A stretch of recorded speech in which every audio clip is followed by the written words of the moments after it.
What it do, what it do, what it do. Welcome to episode 31 of the Axis of Combat podcast. I'm one of your co-hosts, Big Boogie, Ray Boogie, Boogie Kahuna, Ray, Little Ray, Big Ray, my co-host. Hugo the boss, Hugo got next. Hugo ain't ready to let summer go. Hugo looking like he just jumped off a plane from Miami. Hugo looking like Mike Lowry. You feel me? All white, all right. You know what I'm saying?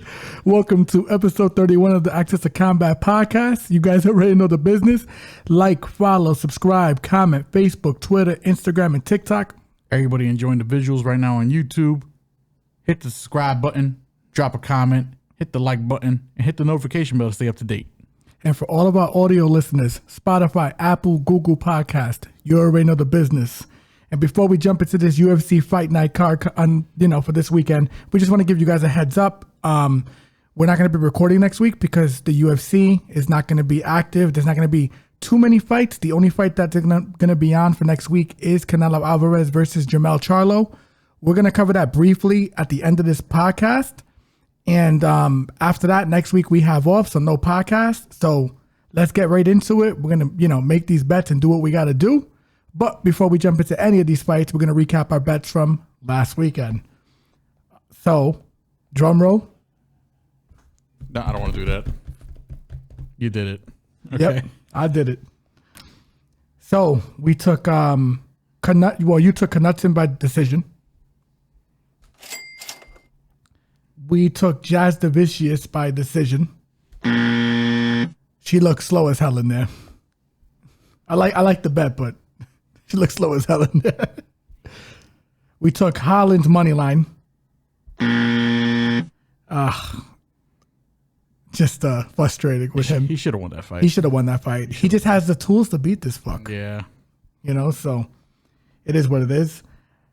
We took Godinez inside the distance. We got my brother got a pass on Lacerda inside the distance. I will take that as money because it's back in your bank account. Hey, back my money. Ain't lost money, ain't lost money. You know what I'm saying? You also took Lacerda by sub. You took Reyes by sub. You took Jazz Davicius by sub. I took Chairez by knockout via round 2. Passed. Me and you took Holland via round 2 or round 3 knockout. We got a pass on Grasso, which, I'm going to count that as a...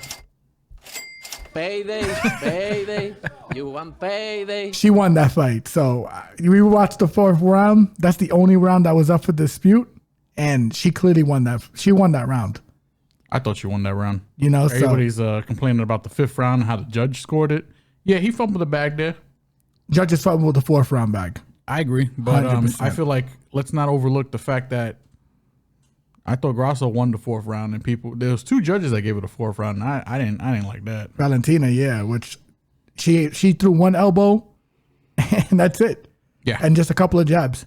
She won the round because of that. Grasso threw like 20 knees on her face, on her head, and dumped her. And yeah, come on, man, I'm done. I'm done with this MMA judging. And last but not least, my brother took Padilla inside the distance. Now for our parlays, my brother took Zellhuber, Godinez, and Rosas. Well, those 2 in their money line, then Rosas inside the distance. That cashed. Me and my brother both took Cortez and Javiakis and Knutson man over 2.5 rounds for both fights. That cashed. I took Knutson, Kopylov, Godinez, and Rosas as money lines. And overall, break even night. I'm a little over. My brother's a little under, but it is what it is. We're gonna try and finish off strong before we get this week off, aren't we? Yeah, we are. Yeah. Yeah. But to kick it off, now we're going to roll it on into the UFC Fight Night. I'm not sure which number it is. This is UFC Vegas 79. Yeah, I don't like that.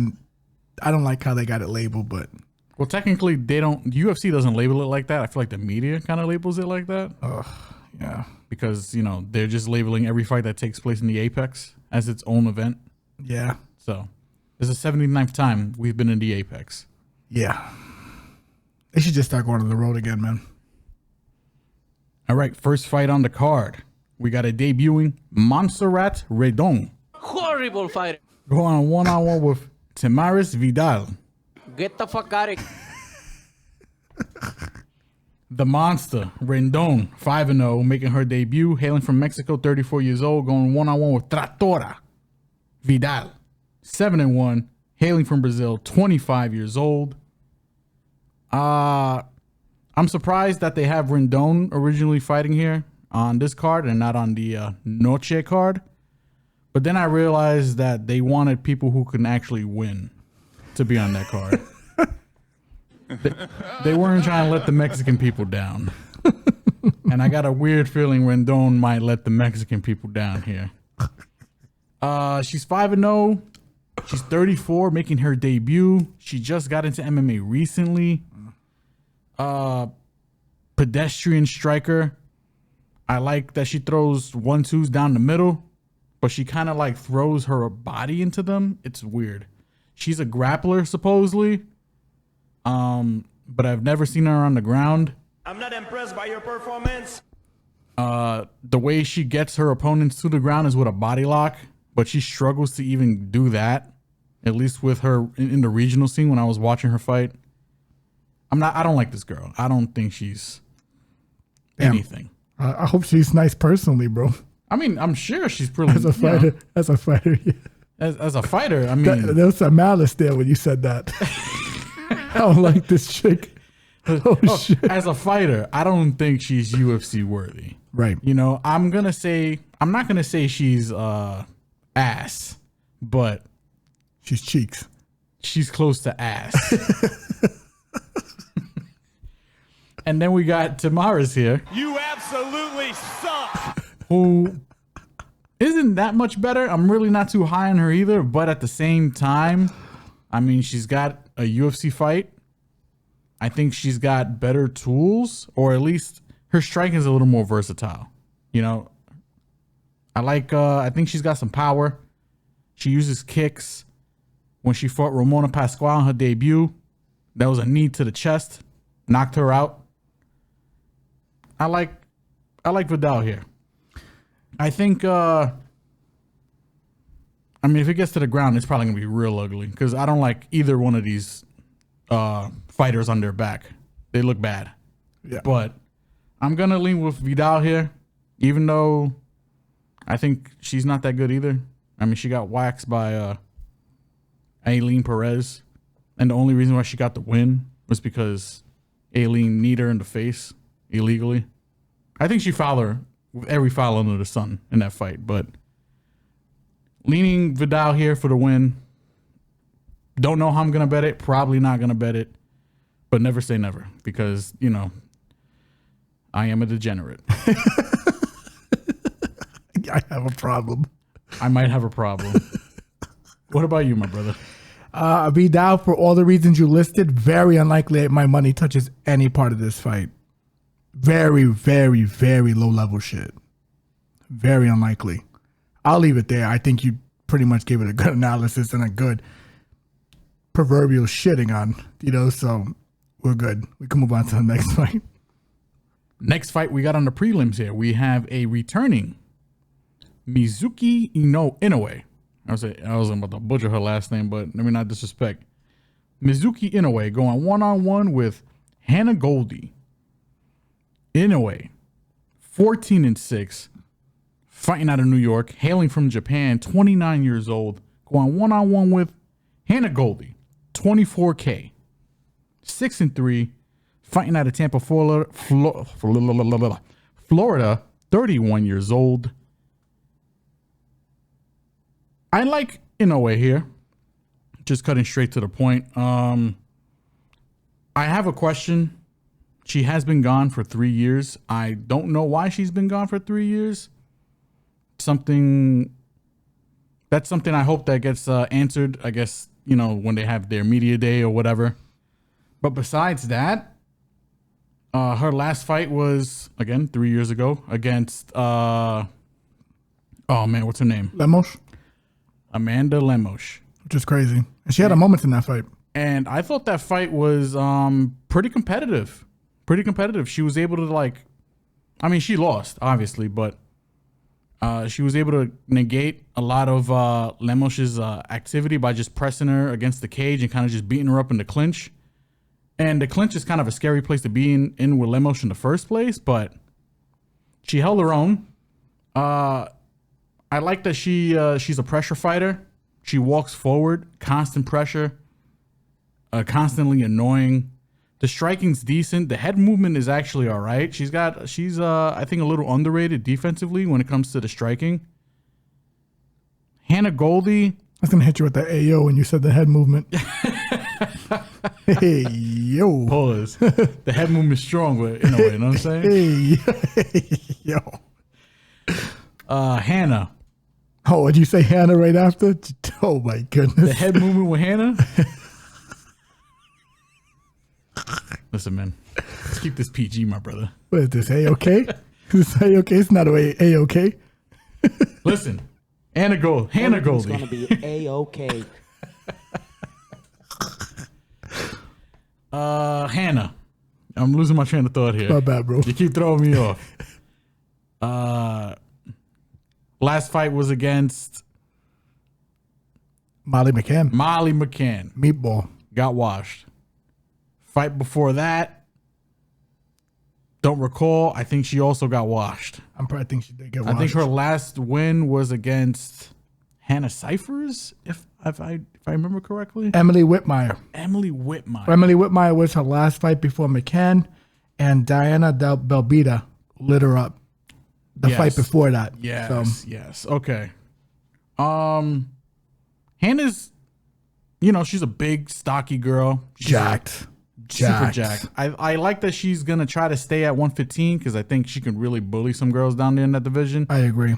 The last fight against Molly was at 125, so but getting waxed by Molly, I feel like that's not a good look. No. And then she got pretty much beat up and outstruck by Belbita before that.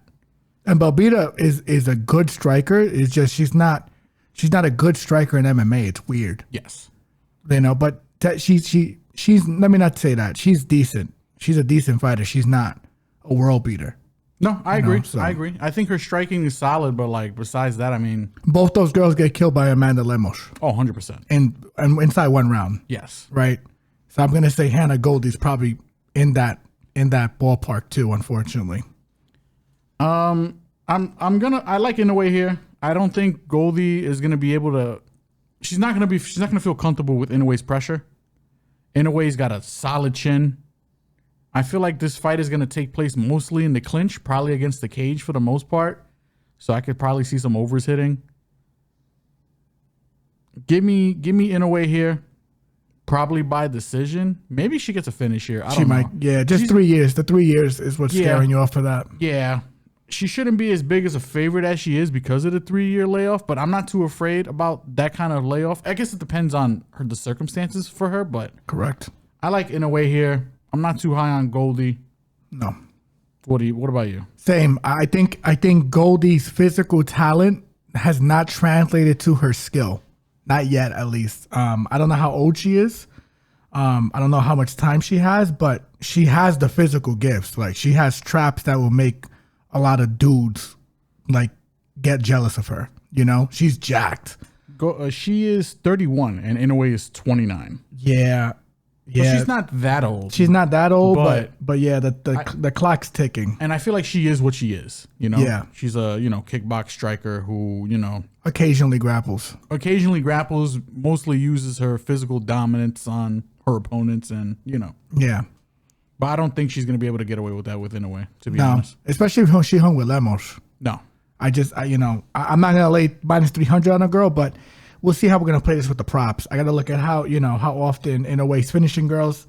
And actually, let me check this real quick.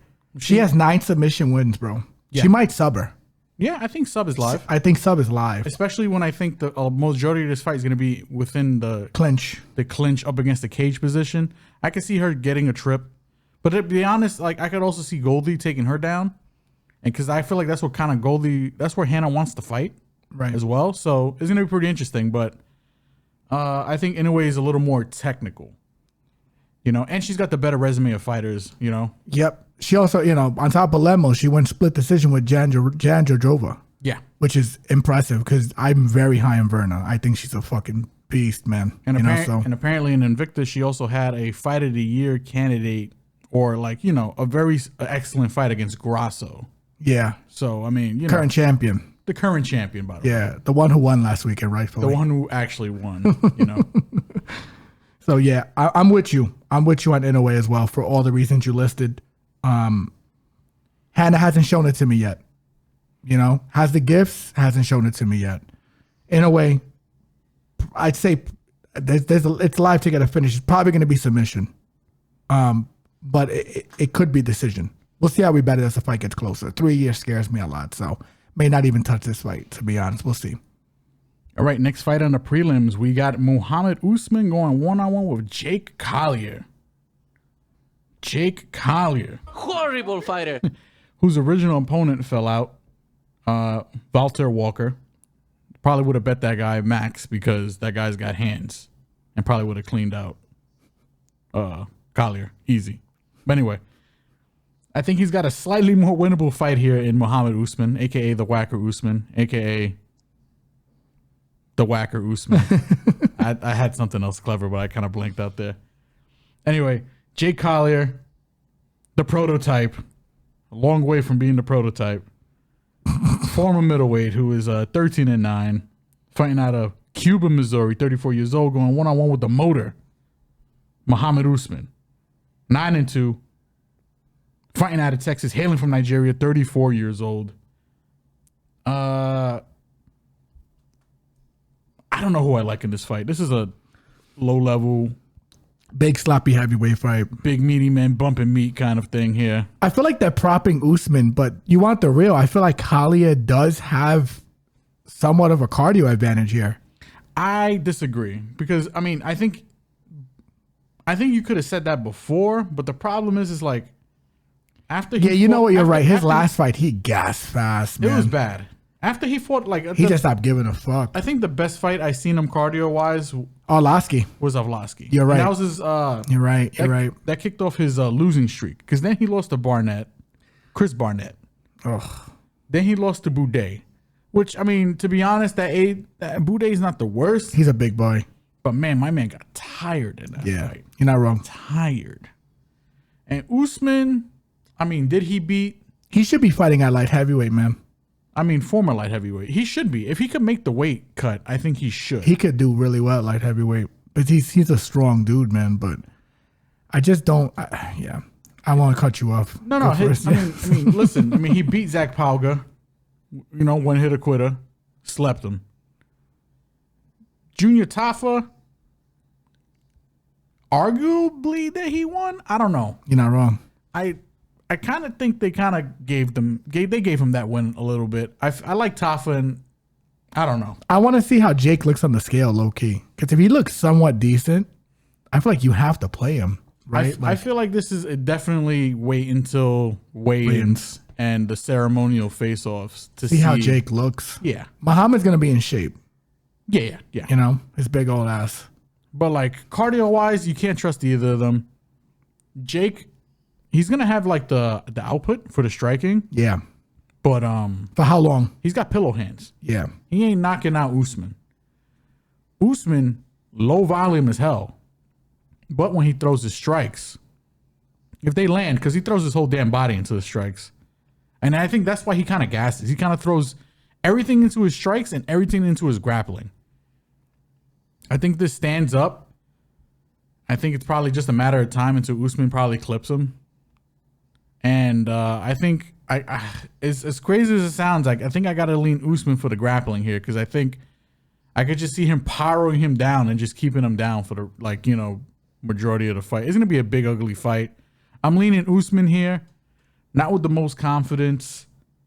This fight probably hits the overs, probably goes the distance. Is one of those ugly-ass heavyweight fights. Not fun. It's not going to be a fun fight. Yeah. the finishing upside's on the Usman side, so you just hope maybe he just clips Collier. But besides that, I don't like this fight.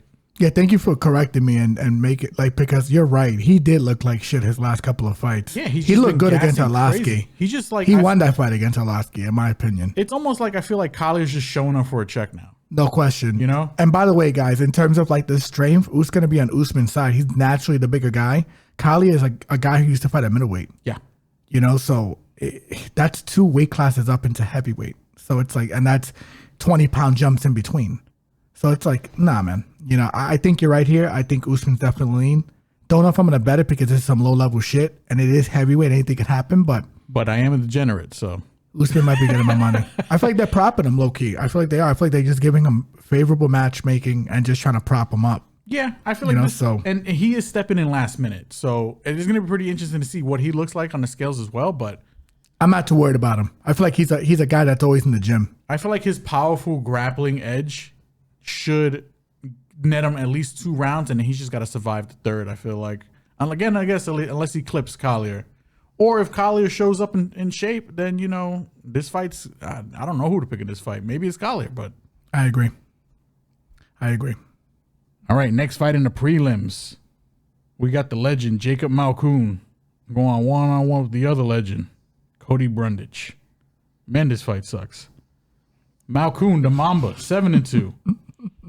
Hailing from Australia, fighting out of Australia, 28 years old, going one-on-one with Cody Brundage. Hailing from Colorado, 29 years old, 8-5 overall. So this fight basically breaks down to,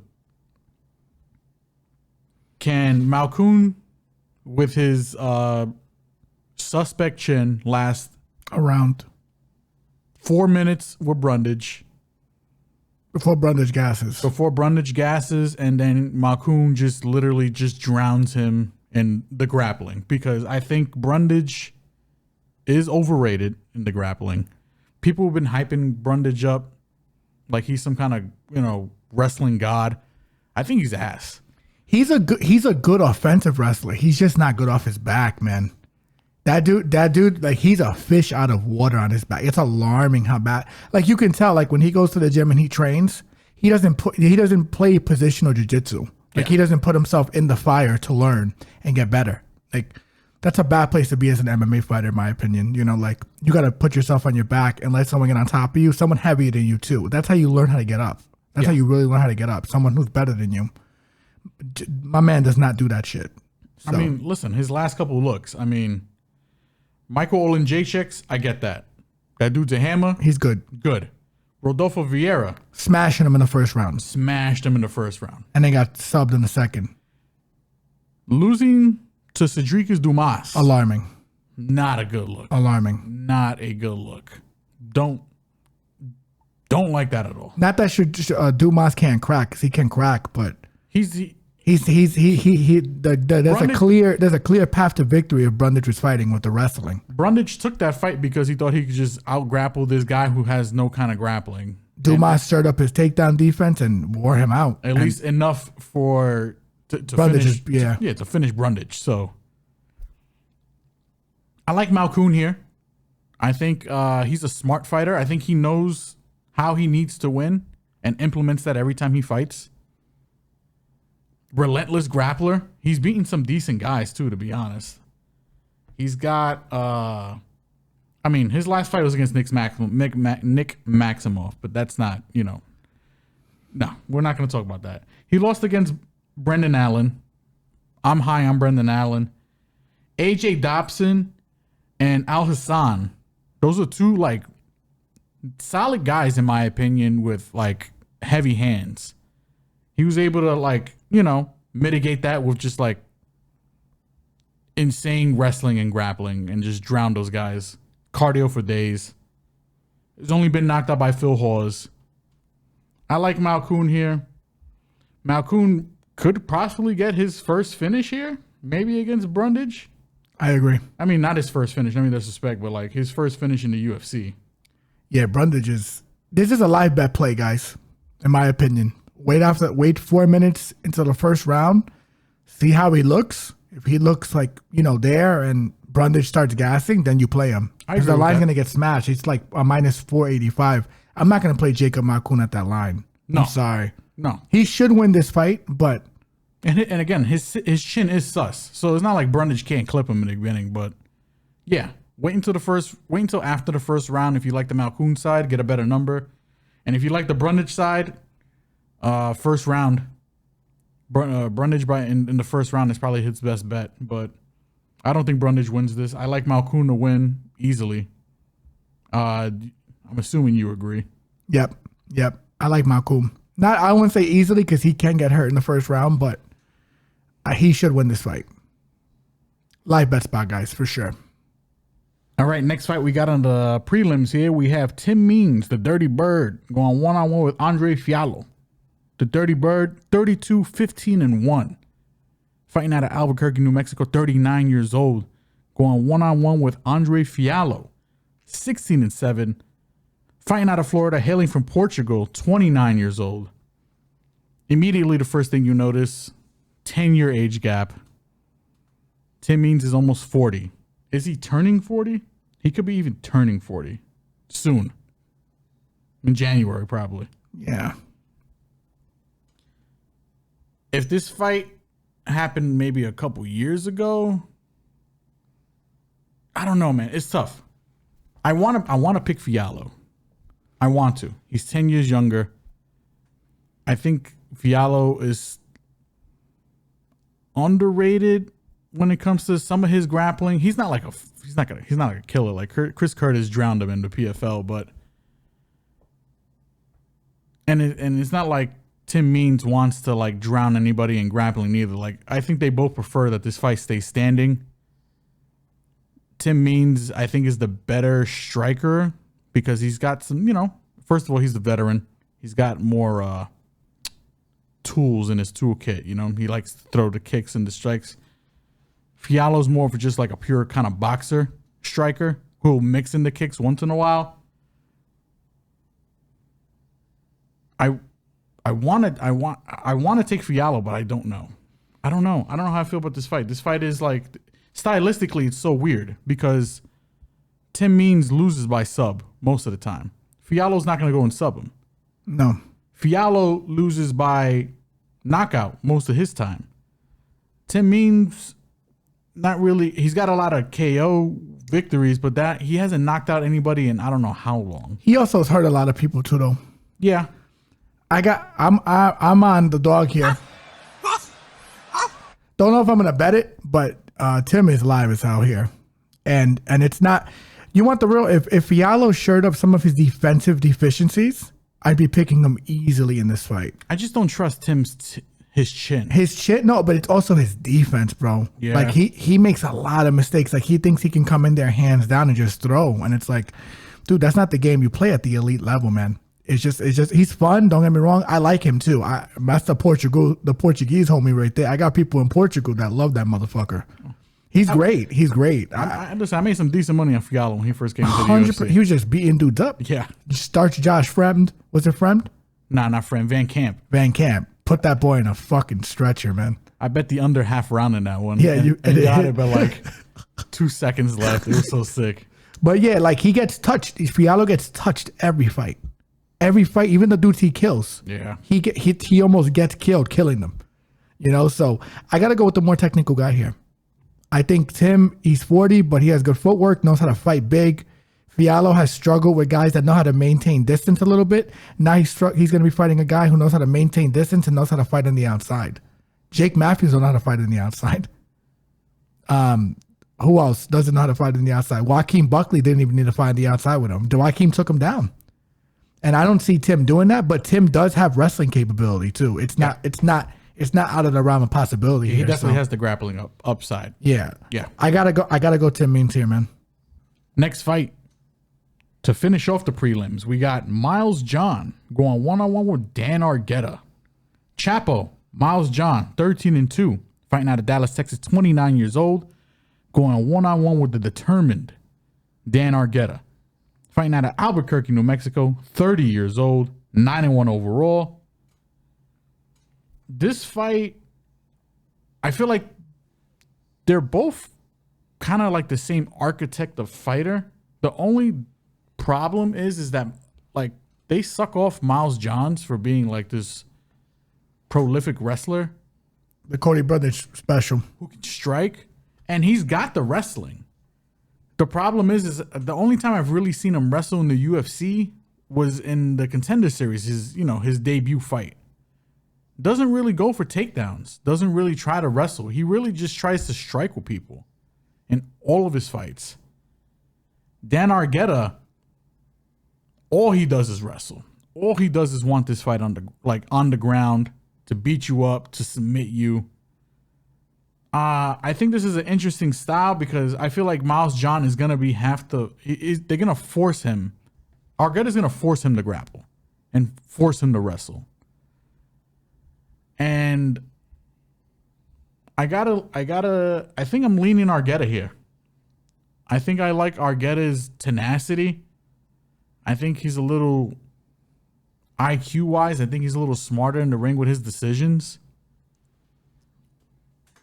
Miles, I seen him give up his back the 2 times he did get up. Argueta is very slick. Will take his back quick. Don't judge him too hard on his debut fight because, that was up a weight class against Unjustified. What's his name? Oh, Damon Jackson. Damon Jackson, yeah. Always call that man Walter Goggins. Yeah. And he had his moments in that fight, by the way. Took Damon's back. Yeah, and to take Damon Jackson's back, Damon can grapple, man. Yeah. So that was short notice and impressive. He made it look competitive in a weight class he didn't belong in. Correct.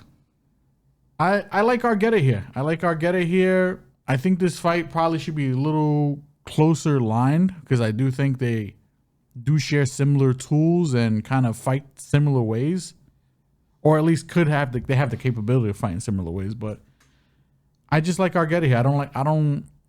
There's something about Miles John that like rubs me the wrong way. I can't put my finger on it. It's like he hits hard, but that's it. Yeah. I don't know, it's weird.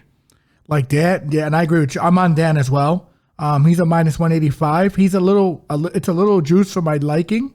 I would have liked to see what his line opened up, to be frank. It might have just gotten smashed. I might even play the money line here at minus 185 with him. I think he's going to win this fight. I do. I like his back takes. I like his scrambling ability. He's going to be, I think, dimension-wise, the smaller guy, but physically, he's going to be the stronger guy. It's interesting. And the thing is, too, he has pretty decent cardio. I do trust his cardio. Yeah. Like, he can drown you. So, I kind of like Dan in this fight. Don't know how I'm going to bet it, but he's definitely lean. All right, to kick off the main card, we got Jourdain, Charles Jourdain, going one-on-one with Ricardo Caracchina. Oh, man, I don't know that boy's nickname. Ricardo Ramos, or Ramos, because he's Brazilian, so, you don't pronounce the R. It's Ramos. Ricardo Ramos. Jourdain, 14-6-1, fighting out of Canada, 27 years old, going against Ricardo Ramos. 16-4, fighting out of Brazil, 28 years old. For some reason, I like the Ricardo side here. I know he's probably going to be a little more low volume than Jourdain. I think Jourdain is probably the more technical striker. Maybe. There's an argument for it. He is going to pull up more volume. This fight is and probably should be lined as a pick'em, with Jourdain probably being the favorite. I get it. It is. Yep. But Ramos, I think, might hit harder. I don't trust Jourdain's chin as much. And if Ricardo Ramos fights to his full capacity, I think he does have the grappling edge. And I think he can take down Jourdain and give him problems. The problem is do I trust Ramos to do it? I don't know, because he's another guy who kind of just he falls in love with the striking and loves the striking, and I don't blame him. He's a sick striker. Yep. Close matchup. I'm going to lean Jourdain for the win, but I think this might be dog or pass in terms of betting. So if the line stays where it's at, I might be sprinkling a little bit on Ramos and hoping he gets the victory. But I think Jourdain is the rightful favorite. I agree. And the reason why I agree with you with the dog or pass is because Jourdain does get hit. He gets hit every fight. You know, he is the more technical guy, but outside of the Lando Venata fight, he gets hit every fight. Yeah. Granted, against like killers, right? Because he fought Nathaniel Wood. He fought, forgot the other guy he fought that lit him up a little bit. But you get the point. Ricardo. Shane Burgos. Yeah, lit him up. But Shane hits everybody. Yeah. Ricardo Ramos is, he's very dynamic, man. Not that Charles Jourdain isn't, but Ricardo knows how to set up his shots, some of his shots a little better than Jourdain does. He's a little crafty with he knows how to set traps. So I think it might be dog or pass. I agree with you. All right, next fight we got on the card here. We got Bryan Battle. Pooh Bear going one-on-one with the Ghost, AJ Fletcher. Bryan Battle, 9-2. Fighting out of Charlotte, North Carolina, 29 years old, going one-on-one with the Ghost, AJ Fletcher. 10-2. Fighting out of Lafayette, Louisiana, 26 years old. I like Battle here. Gotta pick a man when his last name is Battle, bro. I mean, gotta pick that motherfucker. This is one of these situations where I feel like I've always underrated Battle and then overrated AJ. AJ looks like a physical specimen, but he's kind of like, you know what he's gonna do in there. He's gonna walk in there, throw overhands, throw heavy leg kicks, and throw and just power people down. Yep. Power people down with his grappling. Probably the reason why he gets tired a lot as well. But Bryan Battle, didn't like him initially when he came off the Ultimate Fighter, fighting at 185. Won that. Since then, it's cut down to 170. I think he found his home here. I think he has. The Fakardinov fight, people like to bring up. I think you could write that one off. Fakardinov beats a lot of people. Including AJ Fletcher. I feel like Bryan Battle has slowly been just like adding new wrinkles to his game as well. Underrated power. Big for the weight class. He's got the height and reach advantage in this fight. I'm not going to bet him until I see him on the scale. That's how big he is for the weight class. Yeah, I mean, there's a possibility he might not make weight. Yep. So, underrated jiu-jitsu, very crafty off his back. Makes you work. Active guard. Makes you work. So, like, even if AJ, because I do think AJ does have a path to victory. A path to victory here, because you can't take him down. It's not like he doesn't have the most stellar takedown defense. No. But I still think Bryan Battle is just big and lanky. I think he's just dangerous enough where, I mean, unless AJ shows me something different, I gotta lean Battle here. I think Battle's just a better overall MMA fighter. And until I see something different or more improvements from AJ, I don't think I could ride with him. Yeah. But that's just gut feeling. That's just, just off the eye test of shit that I just watched, not too long ago, doing tape on both these guys. So the pick is Battle. Don't know if I think it's going to go over or under the distance or a finish. I'm not too sure. Don't know how I'm going to bet it.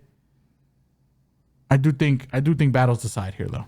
This is like a card with like square bet money lines, man. Dan Argueta's minus 185. Bryan Battle's minus 175.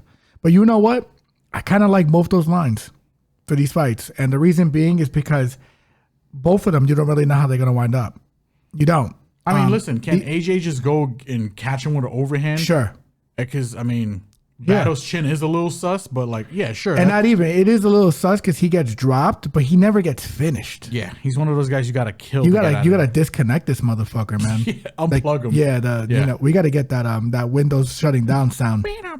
Yeah, straight up, because that's what he does every fight. Yeah, but he makes you work, and that's what I really like about him. He's very active guard, a lot of volume, hits hard, knows how to fight kind of big too. When he's not getting caught with overhands and straights. I like Bryan Battle here. I think Bryan Battle, he might stop him. He might. I don't know. It's hard to tell, but Bryan Battle's money line, even though it is a little bit of a square bet at minus 175, I do not think it's terrible at all. So give me Bryan Battle. Don't know how I'm going to bet it, but Bryan Battle's definitely the lean.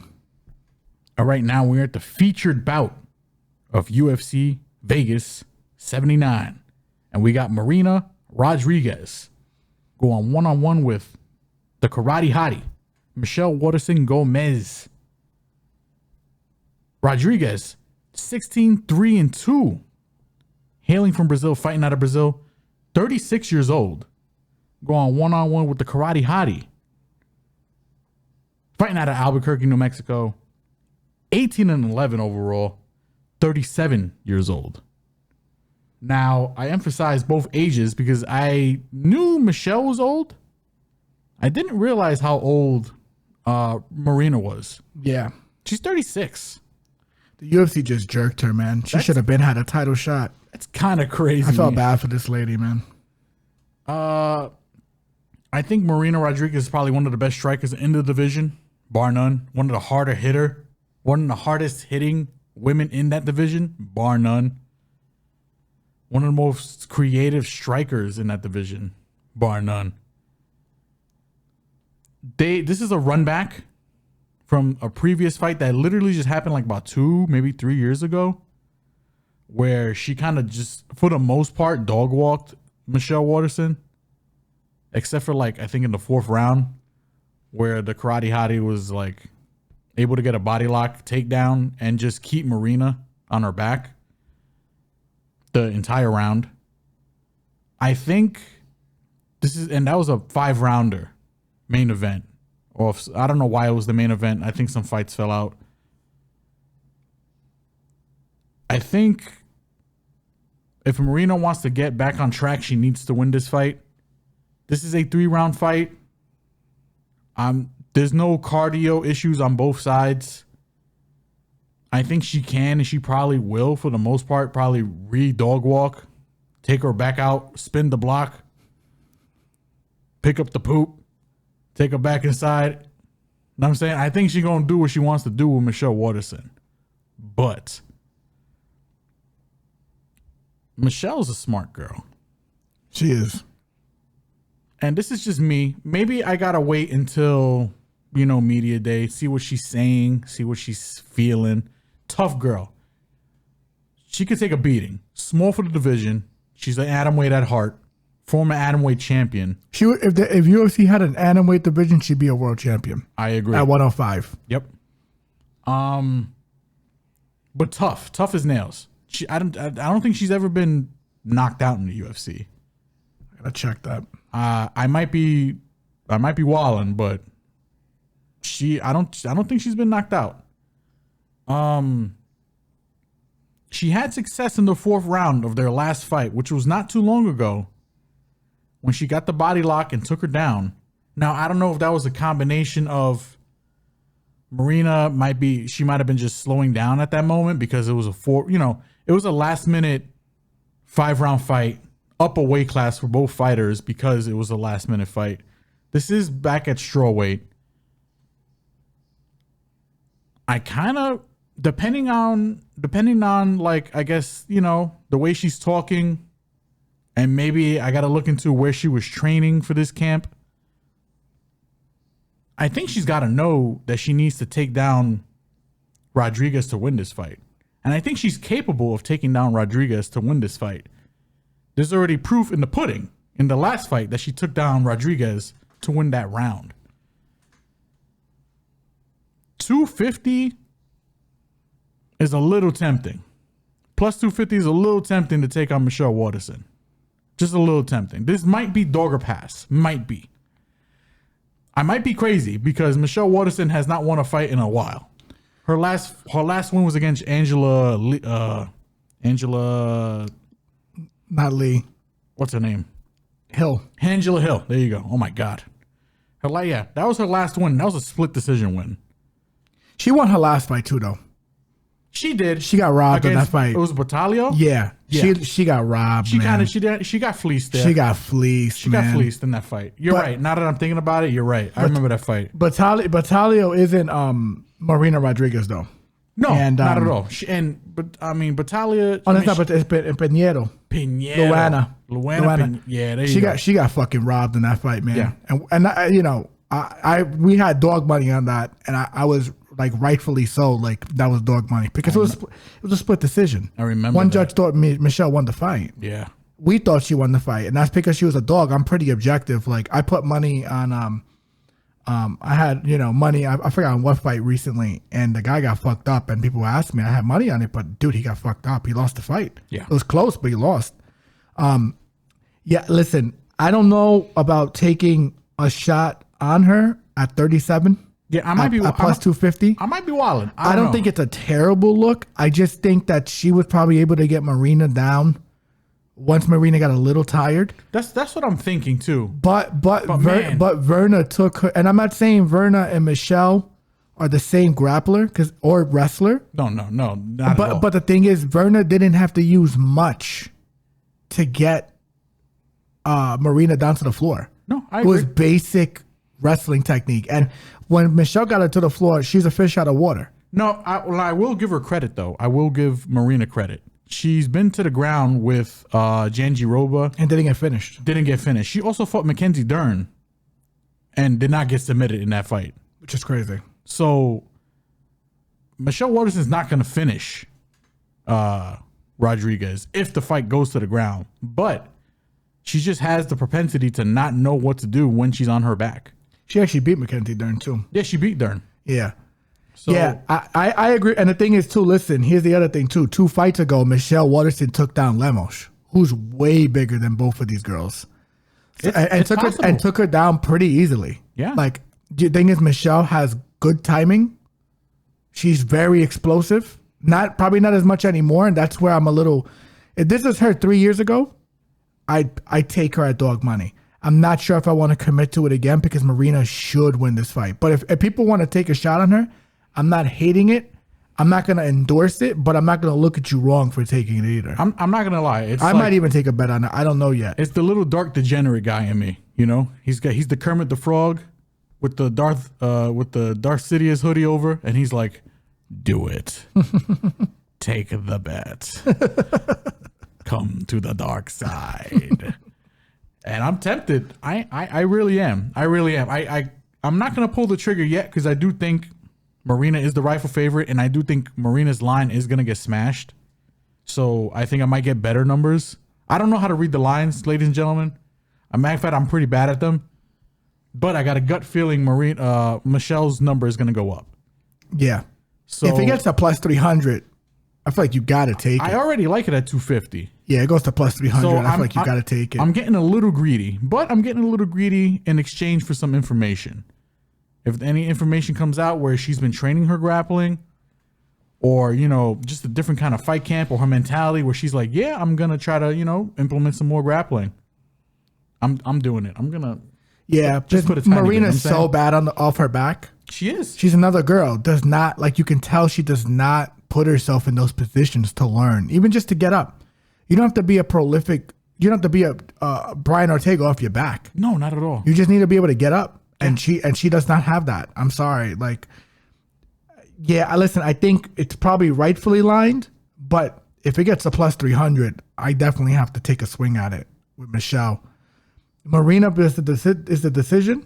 This fight goes to decision, by the way. Yes. No one's getting finished in this fight. No. This fight goes to decision. I like Marina, but don't be surprised I put some money on Michelle either. So, especially if she gets to that plus 300 line. So... But Marina Rodriguez is the lead. All right, now we're here, the co-main event. We got Bryce Mitchell going one-on-one with Dan 50K Ige. Bryce Mitchell, Thug Nasty. the nastiest of thugs. 15-1. Fighting out of Arkansas. He's thug nasty. He's from Arkansas.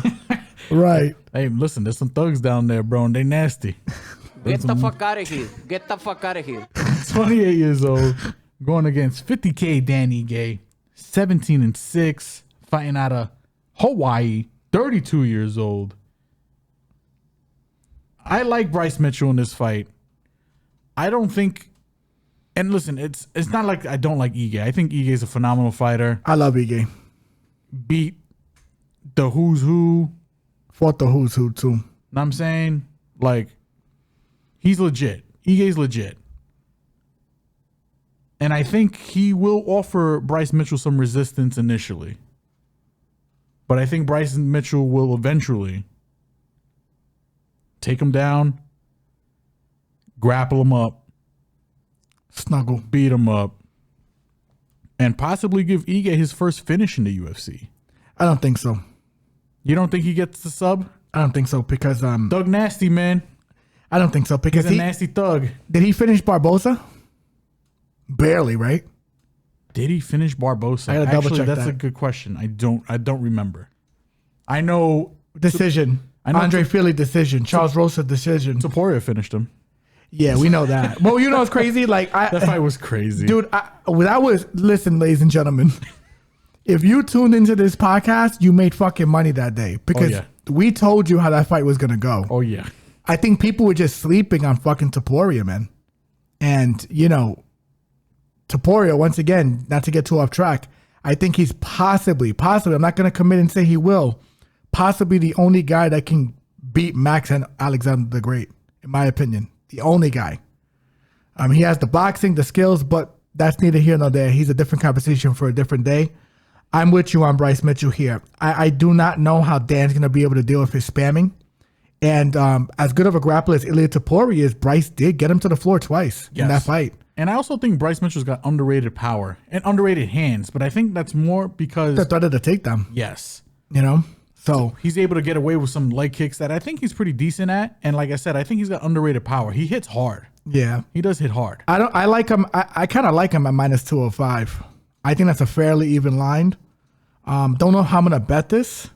I'm probably going to bet it to my decision because, excuse me, Dan is tough as hell. Dan has never been finished in the UFC. And I might sprinkle the sub. I got a weird feeling, man. I know he's never been finished, man, but like Dan's awareness on the floor is really good. The problem with Dan, he just doesn't. He's another guy. You know, I'm sure he trains getting up. I just think when it gets to the elite, because he's not the biggest guy in the weight class, it's hard for him to get up when these big guys get on top of him, man. You know, Evelev was putting fucking mitts on him and across 5 rounds and couldn't get him out of there. And Bryce is he's a tall, lanky dude, man. Like, and he's funky. Got a twister. Almost got 2 twisters in the UFC. Yeah. He does some crazy shit on the ground. He wrestles alligators down in Arkansas, brother. Right, but he's also He down there hog tying crocodiles and shit. You know what I'm saying? But this is technically, outside of Topuria, this is technically, I think, his first stab at the top 15. Edson Barbosa, I don't think was ranked. Andre Fili, I don't think was ranked. When they fought, Charles Rosa definitely wasn't ranked. It would have been Evloev, but Evloev ended up falling out, I think. Yeah. And then that's why he ended up getting Topuria. God, him and Evelev is crazy. Yeah. That's a great fight. Oh, that's a great, yeah. That's a great fight. Another guy who kind of gave Ige a solid fight. Ige was able to, like, for the most part, I think in the first round of that fight against Evloev, Keep him off of him. keep him off of him, keep it standing. But eventually, as the fight wore on, Evloev was able to get in, Get the takedown. get his takedown, get the grappling in. And no matter how hard Ige was trying, like, Evloev was just like a, what do you call that? Like a wet blanket on him. Know what I'm I agree. saying? Like stink on shit, Yeah. white on rice. And Bryce is gonna be worse than that. I think so. Well, I mean, Bryce just shoots. He'll just reshoot. He shoots and then Bryce, reshoots. yeah, he's savage. He's a spammer. He's a savage spammer. Yeah. Yeah, so I like Bryce. I like Bryce by decision. I think the sub is crazy, but who knows? If it's a nice enough line, I'll sprinkle. But I think it's gonna be by decision.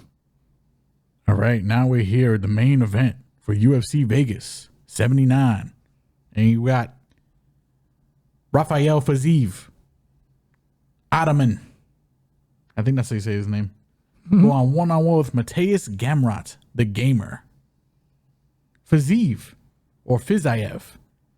12-2, fighting out of Thailand, hailing from Azerbaijan. He's Azerbaijani. Ooh, I think I nailed that. 30 years old. Go on one-on-one with the gamer, Mateusz Gamrot, 22-2, fighting out of Poland, hailing from Poland, 32 years old.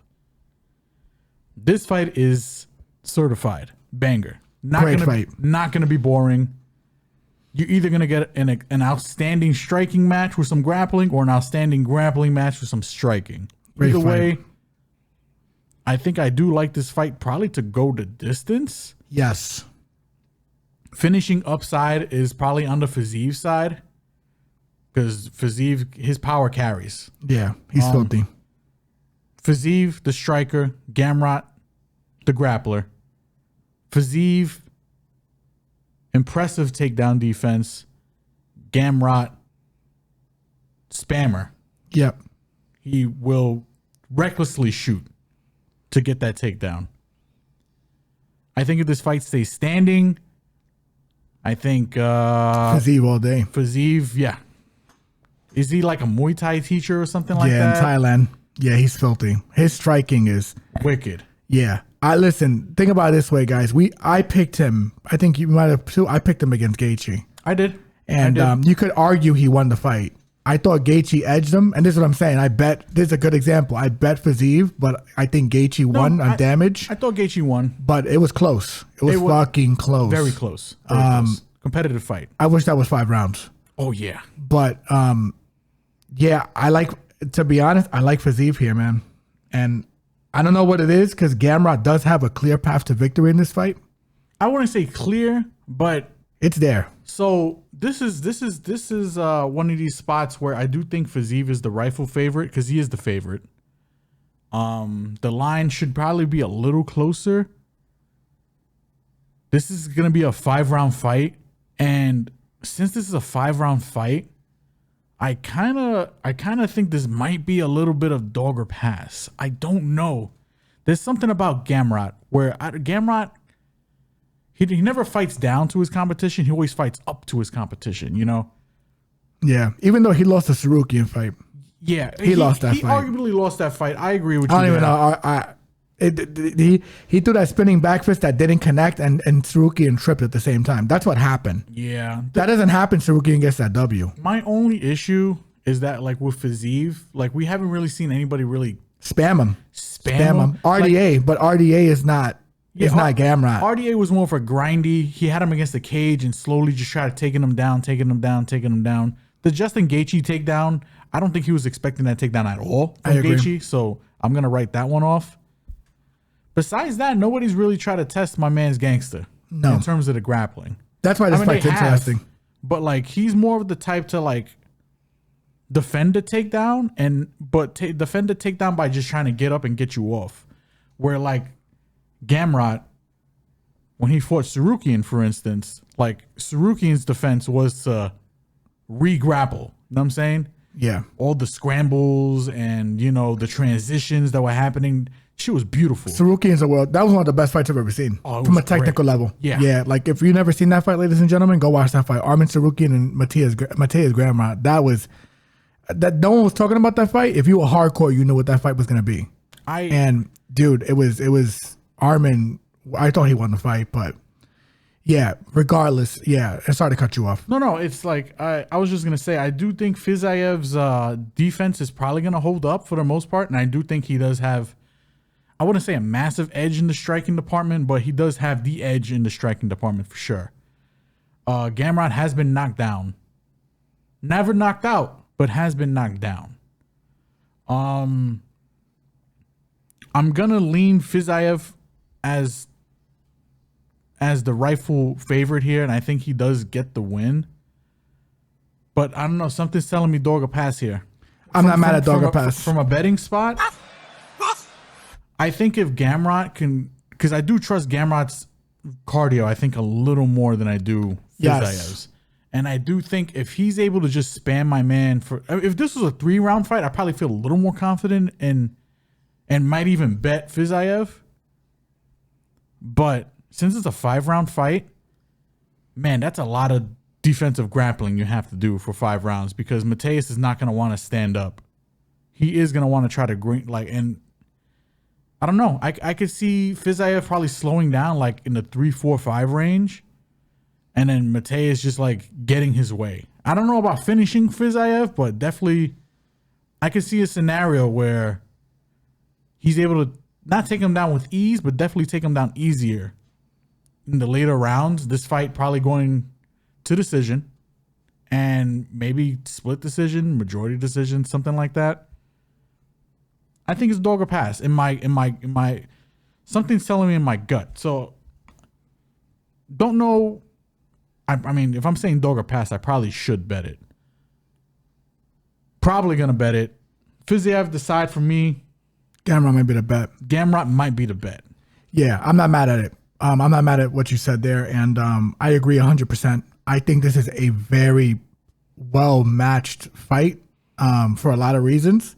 I think both of these guys kind of have some answers, some questions they have to answer, not in terms of their technical skill, but in terms of who's going to be the guy that ascends into the next level of that championship glory. Both of them lost to the two of the top 5 contenders in the division, and they're essentially fighting to see who's going to be the next top 5 guy, right? So I like Fiziev here, but I wouldn't be surprised if I lay on Gamrot, especially since he's creeping around a plus 135 right now. If he gets up to 150, I think I got to take him. That might be an auto bet at 150. And it might be an auto bet. So, maybe. but and not by much. You know what I'm saying? Yeah. I'm not gonna go crazy, but I like Fiziev in this fight though. I think he's more physical. I think he can deal with him. His takedown defense is pretty good.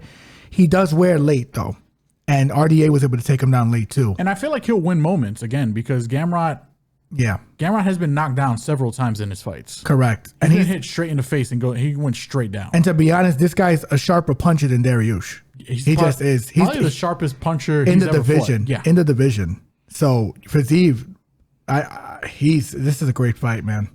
I mean, Fiziev's the lean. He might be the bet. Gamrot might be the bet. I think I'm gonna wait till fight time, and I want to see how these guys look in the scale. I want to see them face off. I want to see how they're talking, everything, and then I'm gonna make the bet. But I like Fiziev. Don't know I'm gonna bet it. All right, and that does it for UFC Vegas 79. But that doesn't do it. Well, that's not. Well, I just tripped over my own words. That is not the end of this podcast. No, we still got some boxing to talk about. Yes, we do. Yes, we do. We have the rematch for Zhilei Zhang versus Jourdain this weekend. I think this line is lined appropriately. What's the lines, by the way? Minus 130 for Zhang, plus 105 for Joyce. Wow, that's very close, actually. Yeah, I think this is a bettable fight, for sure. I think you got to lean Zhang here, man. What did Jourdain do in that last fight that really kind of... People were like, he looked off, but not really. He kind of fights how Jourdain fights, right? He kind of throws punches in slow motion, takes shots. Thing is, he's in there with a guy who's just as big as him and can crack. So he beat him the last fight, and I thought Zhang got robbed of the fight previous against that kid that they're trying to, pump. I thought he won that fight too, and we've seen that fight. Yeah. If you took Zhang the last fight, you got him at plus 900 odds. This is a crazy auto correction with the line, and it is a rightful one because Zhang, I might wait closer to fight time just because I think there's going to be late money coming in on Jourdain, and Zhang might become a dog here. Jourdain has all the potential to win this fight, but I'm going to choose the guy who's a little bit of a sharper puncher here, man, and hits. He can crack. I think I'm going to take Zhang. Don't know I'm going to bet it. Let me not, hold my breath on this. But the thing is, I think Zhang is just being super overlooked. Not anymore because he's the favorite, but I still think he's being a little overlooked in terms of his boxing capability. Yeah, it's just going to be pretty interesting to see the adjustment both fighters bring. I don't think Zhang makes any more crucial adjustments. All the adjustments need to be on the Jourdain side. But he fights one way. He kind of just fights one way, and that's pressure, volume. I would say I don't think that's a big issue, but he's got to just try to find a way where he can kind of still fight his style, but not get hit directly in Zhang's got power, man, and A lot of power. shut his eye immediately with just some jabs. You know what I'm saying? So it's like, it's a good fight. It's a good fight. Don't know who I'm gonna lean personally because I do like both fighters. I do respect both fighters. Might be probably leaning with Zhang, gun to the head, but in terms of betting, I'm not too confident either way at the moment. I agree.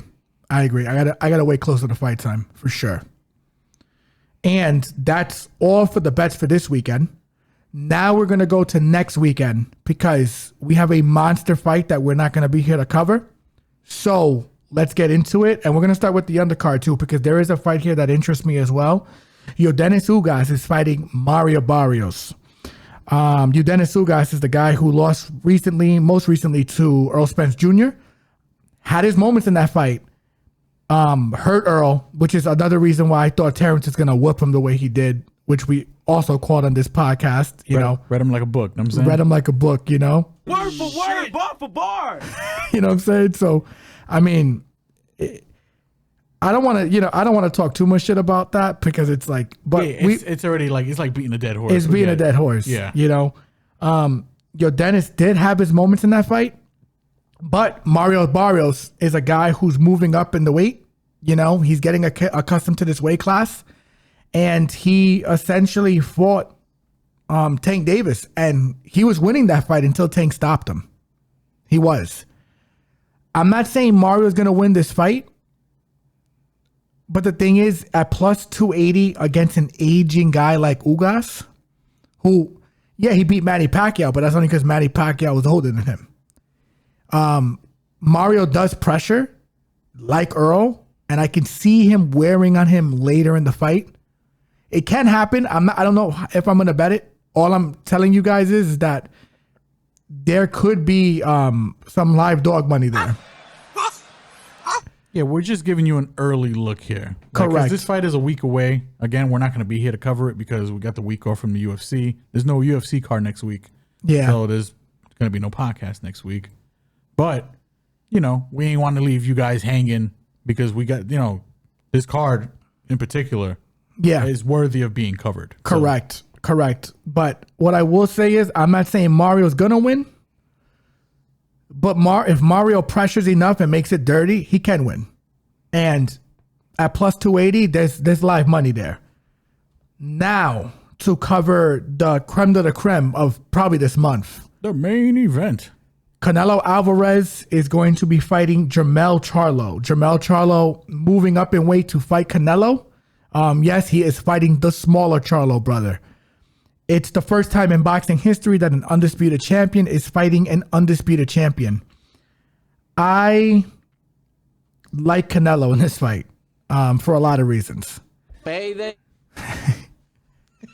Canelo is going to be the guy who's naturally bigger. Even though, listen, I know people are saying he's going to be, him and Jermell, there's going to be a clear size difference. Not really. Jermell is big where he fights at 54. He's going to move up. They're going to be close to the same size because Canelo's a small middleweight. However, I could see Jermell giving him some issues with the range, and Jermell does have pop. I just don't know how he's going to deal with Canelo's pressure. I don't know if he has the footwork to deal with Canelo. He does have the elusive boxing and counterboxing to deal with Canelo. I just don't know how he's going to keep Canelo off of him, and I don't know how he's going to be able to avoid Canelo's body shots. I've been telling you for a while, I think Jamal matches up much better with Canelo. And it's because he's slightly bigger, and he's naturally bigger because he's built his body for middleweight. And to be honest, he should be fighting at super middleweight, light heavyweight at this point. He's currently dealing with some hand issues, right? Or I don't know. I feel like face issues too, because Caleb Plant slapped the shit out of him. I forgot about that. Police! Yeah, call the police, boy. He slapped the shit out of him. That's a fight you got to make at this point, by the way. Jamal has to fight Caleb Plant. I'd pick. That's stylistically, it's such a fucking great fight too. Yeah, it's great. Even though Tim Tszyu has kind of been like in the background, just waiting for that boy. Like, yeah, what's up, boy? Don't duck me. Jermell, I think it's a winnable fight. I don't want to say Jermell's ducking Tim Tszyu. I agree. It's a winnable fight for him. Yeah. But what I will say is, historically, the guys that give Canelo Alvarez trouble, guys that have really good footwork, have a really good jab, and have phenomenal footwork. And the only guys that have beaten him, Bivol and Floyd Mayweather. Yep. What do they have in common?